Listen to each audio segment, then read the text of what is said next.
Chocolates తెలుసుగా first చెప్పడానికి ఇవి తర్వాత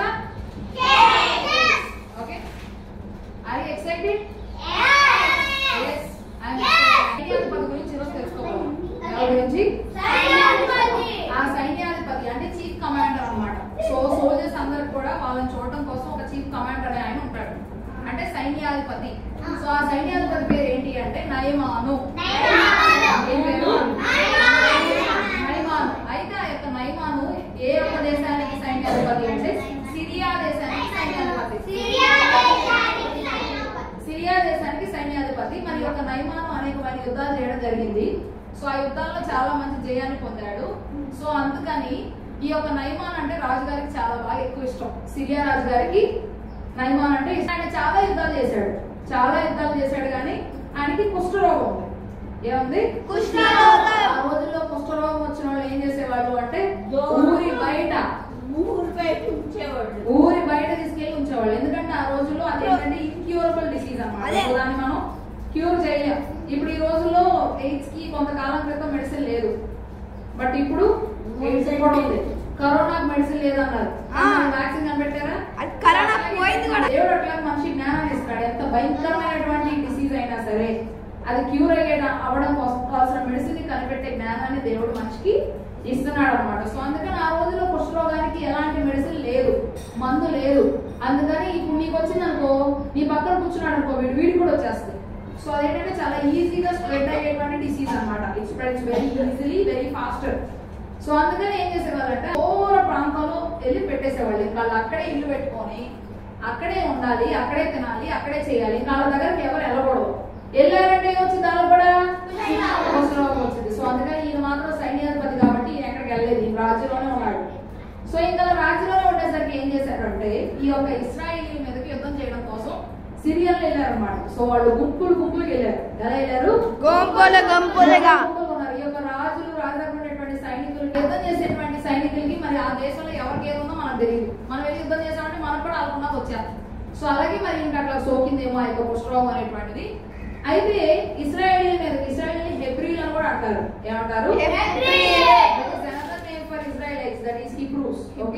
హిబ్రూస్ అని కూడా పిలుస్తారు అన్నమాట అయితే ఈ యొక్క ఇశ్రాయేల్ మీద many crowds of people went to make the war against Israelites ఈ సిరియన్స్ వెళ్ళారు అన్నమాట ఆ యొక్క సిరియా వాళ్ళు వెళ్ళినప్పుడు ఏం జరిగిందంటే వాళ్ళకి దేవుడు జయాన్ని ఇచ్చాడు సిరియా దేశస్తులకి ఇశ్రాయేలీల మీద జయాన్ని ఇచ్చాడు ఎప్పుడైనా సరే ఒక దేశం మీద యుద్ధానికి వెళ్ళినప్పుడు ఎవరైతే ఓడిపోయారో ఆ ఓడిపోయినటువంటి వారిని మన దేశానికి పనిచేయడం కోసం తెచ్చుకోవచ్చు బానిసలాగా తెచ్చుకొని మనకి ఇష్టమైనటువంటి అవసరానికి తగినట్టుగా మనం పని చేయించుకోవచ్చు ఎందుకంటే వాళ్ళు ఓడిపోయారుగా మన చేతిలో సో అందుకని అలాగే తెచ్చుకున్నటువంటి వారిలో కొంతమందిని తెచ్చుకున్నారు వీళ్ళు యుద్ధం చేసేస్తారు చిన్నపిల్లల్ని యవనస్తుల్ని ఉపయోగపడతారని తెచ్చుకునేవాళ్ళు సో అలా తెచ్చుకున్నటువంటి వాళ్ళు ఒక చిన్న పాప ఉంది ఓకే సో ఎవరు అంటే ఇశ్రాయేలీల బాలిక హెబ్రీ బాలిక ఎవరమ్మా హిబ్రూ గర్ల్ ఓకే సో ఆవిడ ఏం చేసిందంటే ఆ పాపను ఏం చేశారంటే తీసుకొచ్చారు నయమాన్ వాళ్ళ ఇంట్లో పెట్టుకున్నారు ఆ పాపని name is not mention in the Bible ఆ పేరు అనేటువంటిది ఎక్కడ ప్రస్తావించలేదు హెబ్రీ బాలిక అని మాత్రమే చెప్పారు సో అయితే ఆ యొక్క పాప తీసుకొచ్చి నయమానికి ఒక భార్య ఉండేది కదా సో ఆయన యొక్క భార్యకి ఏదైనా పని చేయాలంటే ఉపయోగపడుతుంది చిన్న పాపను ఆమె చేతి కింద ఉంచుకుంటారు ఆ పాప అన్ని పనులు కూడా చాలా మంచిగా చేస్తుంది మన పేరెంట్స్ ఎలా పెంచాలో దాన్ని బట్టి మనం కూడా ఉంటాం కదా అలాగే వాళ్ళ మమ్మీ వాళ్ళు అన్ని మంచి భయభక్తులు నేర్పించారేమో బహుశా అక్కడికి వెళ్ళిన రోజు ప్రార్థన చేస్తుందేమో రోజు దేవుడికి సమీపంగా నీకు సాలేదు చెప్తే ఆ పని చేస్తుందేమో మిమ్మల్ని ఎక్కడ నుంచి తీసుకెళ్లిపోయి వేరే ప్లేస్ లో మీ మమ్మీ డాడీ లేని చోట తీసుకెళ్లిపోయి ఎవరో ఇంట్లో పనికి పెట్టారు మీరు ఎలా ఉంటారు హ్యాపీగా ఉంటారా అస్సలు హ్యాపీగా ఉండరు అందులో వాళ్ళు యుద్ధం చేసి మనల్ని తీసుకెళ్లిపోయారంటే ఇంకా వాళ్ళ మీద కోపం ఉండదు కానీ ఈ బాబుకి ఎంత మంచి హృదయమో చూడండి ఆ ఇంటి యజమానికి సహాయం చేయాలనేటువంటి మంచి మనసు కలిగి ఉంది పాప ఆ బాబుకి ఎలాంటి మంచి మనసు ఉంది దేవుడికి కూడా సహాయం చేయాలనేటువంటి మనసు ఉంది నేను ఏం చెప్పాలా అని చెప్పి నేను యోసేఫ్ కంటిన్యూషన్ చెప్దామని నేను ప్రిపేర్ అవుతున్నా అలాంటి సమయంలో దేవుడు ఒక పాట ద్వారా ఓకే సో ఇశ్రాయేలు చిన్నది అని ఒక పాట ఉంటుంది కదా ఇశ్రాయేలు చిన్నది అని ఆ పాట ద్వారా దేవుడు నన్ను ఆలోచనలో తీసుకెళ్ళాడు ఒక చిన్న పాపకి దేవుడు ఎంత మంచి మనసు ఇచ్చాడు నిజంగా ఒక చిన్న పాపకి సహాయం చేయాలన్నటువంటి ఆ నేచర్ దేవుడు ఇచ్చాడు నిజంగా అనేటువంటిది నేను అర్థం చేసుకున్న ఆలోచనలోకి వెళ్ళి ఈ స్టోరీ చెప్పడానికి ఇది కారణం అయితే ఆ పాప ఏం చేసిందంటే అన్ని కూడా చాలా నమ్మకంగా ఉంటుంది అనమాట సో నయమాన్కి ఆ కుష్ఠరోగం ఉండడం చూస్తూ ఉన్నటువంటి సమయంలో ఏం చెప్పిందంటే వాళ్ళ అమ్మగారికి వాళ్ళ ఇంట్లో నయమాను వారి యొక్క భార్యకి ఏమని చెప్తుందంటే, ఇదిగోండి అమ్మా, మరి అయ్యగారికి అంతా కూడా కుష్ఠరోగం వచ్చింది కదా, సో ఈయన చక్కగా మా దేశంలో, మా ఇశ్రాయేలు దేశంలో షోమ్రోను అనేటువంటి నగరం ఉంది, సో మీరు అక్కడ కనుక తీసుకెళ్లారు అంటే ఆ షోమ్రోన్ ఒక ప్రవక్త ఉంటాడు, ఆయన సహాయం చేస్తాడు, ప్రార్థన చేస్తాడు. ఎప్పుడైతే ఆయన ప్రార్థన చేస్తాడు అయ్యగారికి ఉన్నటువంటి కుష్ఠరోగం అంతా కూడా పోయింది అని చెప్పగానే ఆమె ఏం చేసింది అంటే నయమానికి చెప్పింది. నయమానికి చెప్పగానే నయమానికి రాజుగారికి చెప్తాడు, ఇట్లా ఒక హెబ్రీ బాధ ఇలా చెప్తుంది రాజా, వాళ్ళ దేశంలో ఎవరో స్వస్థపరిచే వాళ్ళు ఉన్నారంట అని రాజుగారు చెప్పాను. రాజుగారికి నయమాన్ అంటే ఇష్టంగా, ఎందుకంటే ఆయన వెళ్ళినటువంటి యుద్ధాలన్నింటిలో జయం తెచ్చుకున్నాడు కదా, ఈజ్ ఎ విక్టోరియస్ కమాండర్, కాబట్టి ఏం చెప్తే అది విందామని చెప్పి నయమాన్కి హెల్ప్ చేయాలనేటువంటి ఇంటెన్షన్ తో ఒక లెటర్ రాస్తాడు రాజుగారు. ఒక లెటర్ రాసి ఆ లెటర్ లో ఏం చెప్తాడు, ఒక పత్రిక రాసి ఏం చెప్తాడు అంటే, మరి మా యొక్క రాజ్యానికి సైన్యాధిపతి అయినటువంటి నయమాను కుష్ఠరోగంతో బాధపడుతున్నాడు, సో అతని యొక్క కుష్ఠరోగాన్ని తగ్గించాల్సినటువంటి బాధ్యత నీది రాజా, నువ్వు ఎలా తగ్గిస్తావో అని చెప్పి, స్వస్థత రావాలి నీ దగ్గర పంపిస్తున్నాను నయమాన్ని అని చెప్పి అతనికి ఒక ఉత్తరాన్ని రాసి ఒక మెసెంజర్ ని పంపిస్తాడు. ఓకే, సో ఆ యొక్క వార్తని చేరవేయడం కోసం ఒక వ్యక్తిని పంపిస్తాడు అక్కడికి. ఓకే, ఒక దూతను పంపిస్తాడు. ఓకే, దూత అంటే ఏంటి అంటే రాజుగారి దగ్గరికి వెళ్ళి వేరే రాజ్యంలో విషయాలను అలా చెప్తారన్నమాట. సో ఇంకా అలా వెళ్ళిన తర్వాత వెళ్ళేటప్పుడు ఊరికి అలా పంపిడు, ఊరికి అలా పంపించకుండా ఏం చేస్తాడు తెలుసా, 20 మణుగుల వెండి, 20 మణుగుల వెండిని, 1,20,000 రూపాయల బంగారాన్ని, 10 జతల మంచి బట్టల్ని, ఓకే మంచి బట్టలు, కాస్ట్లీ బట్టలే ఇచ్చి పంపిస్తాడు రాజుగారికి. ఇంకా అవన్నీ చూసిన రాజుగారికి భయం వేసింది, ఇదేంటి నయమాను కుష్ఠరోగం వస్తే నేనేం చేస్తాను, నేను ఆమె దేవుణ్ణా, నేను ఆమె దేవుణ్ణి అయితే నేను చేయగానే అది ఏమైంది, కుష్ఠరోగం తగ్గిపోవాలి, నేనేం దేవుడు కాదు కదా, నేను ఎలా స్వస్థపరుస్తాను ఆ నయమాన్ని, నా వల్ల ఎలా అవుతుంది అని చెప్పి భయం వేసిపోయి ఆ రాజుగారు బట్టలన్నీ కూడా చింపేసుకుంటాడు. బట్టలు చింపేసుకొని ఏడుస్తాడు, నేనేం చేయగలను, నా వల్ల ఎలా అవుతుంది, నేను ఎలా స్వస్థపరుస్తాను అని చెప్పి భయపడిపోతా ఉండేసరికి, ఓహో ఒకవేళ ఆ రాజుగారు యుద్ధం చేద్దామని చెప్పి నా మీద ఇట్లా చెప్పాడేమో, ఏమని ఈ నయమాన్ని నేను స్వస్థపరచాలి, నన్ను స్వస్థపరచలేదు కాబట్టి ఆ కారణంతో నాతో యుద్ధం చేయాలనుకుంటున్నాడేమో, అందుకే ఇట్లా చేసుకుంటాడు ఆ సిరియా దేశపు రాజు అని చెప్పి భయపడి కంగారు పడిపోయి బట్టలు చింపుకుంటాడు. సో ఆ యొక్క విషయాన్ని షోమ్రోన్లో ఉన్నటువంటి ఎలీషా ప్రవక్త వింటాడు. ఎవరు వింటారు?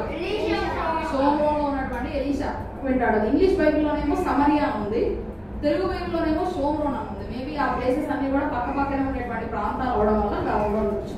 ఓకే, సో అయితే ఏమైంది తెలుసుకున్న తర్వాత ప్రవక్త చెప్తాడు, ఎందుకు నువ్వు భయపడుతున్నావు, నువ్వేం భయపడవద్దు, నువ్వెందుకు బట్టలు చింపుకున్నావు, ఏం అవసరం లేదు. ఇక్కడ ఇశ్రాయేల్ దేశంలో ఒక ప్రవక్త ఉన్నాడన్న విషయాన్ని తెలియజేయడం కోసం, ఇశ్రాయేల్ ప్రవక్త ఉన్నాడు అన్నటువంటి విషయాన్ని తెలియజేయడం కోసం నువ్వు ఆ విషయాన్ని తెలియజేయి, నేను అతని గురించి ప్రార్థన చేస్తాను అని చెప్పినప్పుడు ఆ యొక్క వార్తని రాజుగారి దగ్గర పంపిస్తాడు ఎలీషా. ఆయన రాడు, ఒక వ్యక్తి నుంచి పంపిస్తాడు, వెళ్ళి ఇలా రాజుగారికి చెప్పు, నేను అతను స్వస్థపడలాగా ప్రార్థన చేస్తాను. ఇంకా అలా చెప్పిన తర్వాత ఏం చేస్తాడు అంటే నయమాన్ వస్తాడు. నయమాన్ ఎలా వస్తాడు అనుకున్నాడు, గుర్రాలు తీసుకొని ఒక చారియట్ తీసుకొని, చారియట్ అంటే రథం, ఆ రోజుల్లో బంగారంతో చేసినటువంటి రథాల మీద తిరిగేవాళ్ళు, బంగారం చక్రాలు, బంగారం బండి అన్నమాట. రథము అంటే ఒక బండి, ఆ బండి మీద మనుషులు కూర్చొని రాళ్ళు తిరిగేవాళ్ళు, ముందు గుర్రాలు కట్టేసి ఉంటాయి. ఓకే, సో ఆ యొక్క రథాన్ని వేసుకొని కొన్ని గుర్రాలు తీసుకొని నయమాన్ వచ్చాడు. నయమాన్ వచ్చి షోమ్రోన్లో ఉన్నటువంటి ఎలీషా ప్రవక్త యొక్క ఇంటి ముందు నిలబడతాడు. ఇంటి ముందు నిలబడేసరికి మరి రాజుగారు ఈ యొక్క నయమాన్ వచ్చాడన్న విషయం ఎలీషా తెలుస్తుంది. మరి తెలిసినప్పుడు గవ్వ బయటకు వచ్చి ఆయన కోసం ప్రార్థన చేయాలిగా, ఆయన పలకరించాలిగా. ఏం చేయలేదు ఎలీషా. ఏం చేయకుండా ఏం చెప్తాడంటే, లోపల నుండే అతను వెళ్ళి యోర్దాను నదిలో 7 సార్లు మునగను మనం మాట్లాడతాం కదా, నయమాను ఎలీషా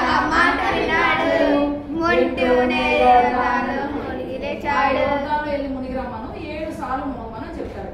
అప్పుడు నయమాను విపరీతమైన కోపం వస్తుంది, నేను ఇంత సైన్యాధిపతిని, గుర్రాలు వేసుకొని రథం వేసుకొని వచ్చాను, నేను కనీసం బయటికి రాలేదు, నాకు ఎక్కడ బాగాలేదు అక్కడ చెయ్యాడిచ్చి నా కోసం ప్రార్థన చేయలేదు, ఇవన్నీ చేయకుండా లోపల వెళ్ళి యోధాలో మునగమంటున్నాడు ఏంటి, మా దేశంలో నదులు లేవా, మా దేశంలో కూడా నదులు ఉన్నాయిగా, కానీ పర్పరు అని ఇంతకంటే శ్రేష్టమైన నదులు ఉన్నాయి, యోధా నది కంటే కూడా మంచి నదులు ఉన్నాయి, అక్కడికి వెళ్ళి మునగకూడదా, ఇక్కడ మునగమంటున్నాడు ఏంటి అని చెప్పి కోపం తెచ్చుకొని అక్కడ నుంచి వెళ్ళిపోతాడు.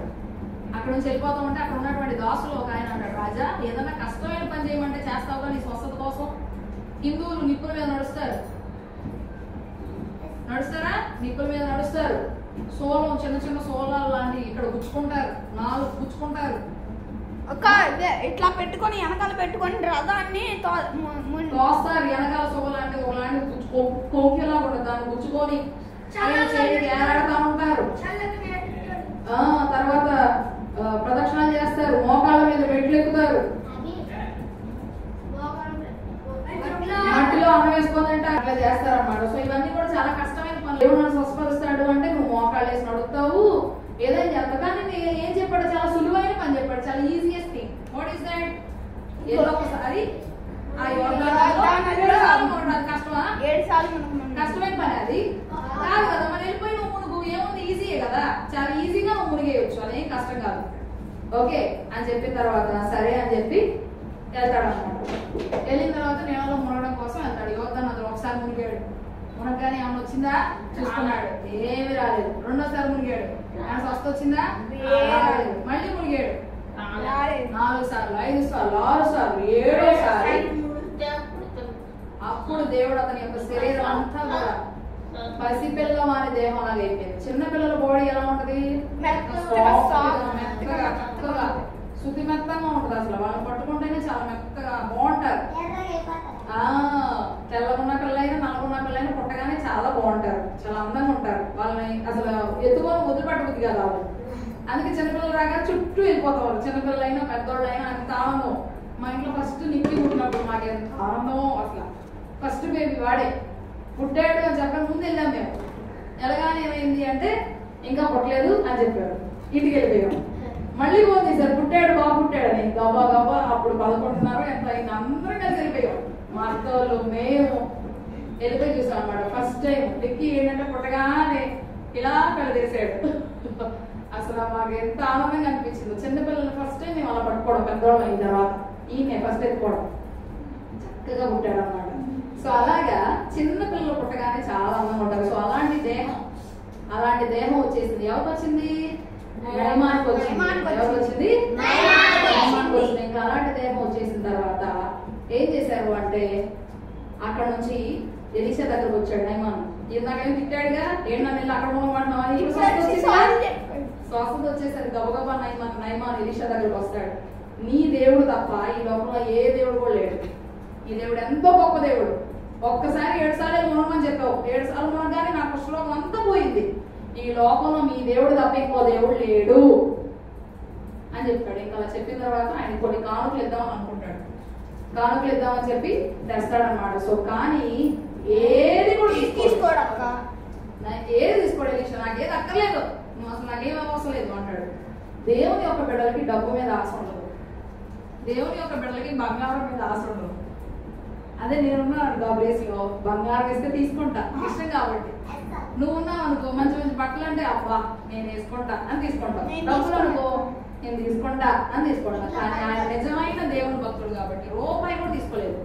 నువ్వు నాకేం తీసుకో, ఏమొద్దు, వేసి నాకు ఉచితంగా ఇచ్చాడు, నేను ఉచితంగా చెప్పా, ఉచితంగా దేవుడిని స్వస్థపరిచాడు, ఇంకా నువ్వేమీ అవసరం లేదని చెప్తాడు. ఎట్లయినా తీసుకోండి అని ఆయన బదులుతాడు. అయినా సరే నేనేది కూడా తీసుకోను, నేను తీసుకోవడం కోసం కాదు, యేసయ్య యొక్క నామం మహిమార్థం కోసం ఈ పని చేశాను.